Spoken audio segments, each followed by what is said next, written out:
Hello friends, this is Titu. Welcome back to our another video.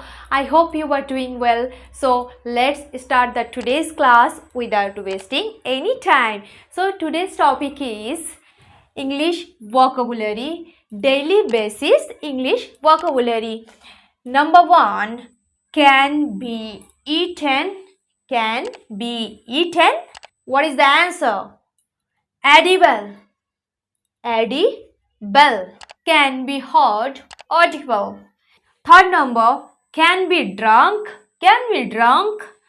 What is the answer? Drinkable, drinkable. Fourth number, can be washed, can be washed.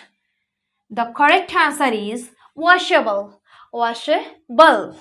Next, can be read, readable, can be readable. Last, sixth number, can be flexed, can be flexed.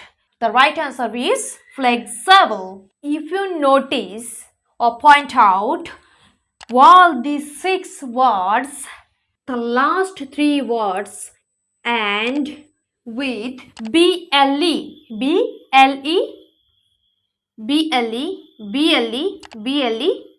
ble. It means edible, audible, drinkable, washable, readable, flexible. Friends, that's it for today. See you tomorrow for another topic. Till then, stay tuned on our channel. Thanks for watching this video. If you like this video, so please like, share and comment, and please don't forget subscribe our channel and press the bell icon.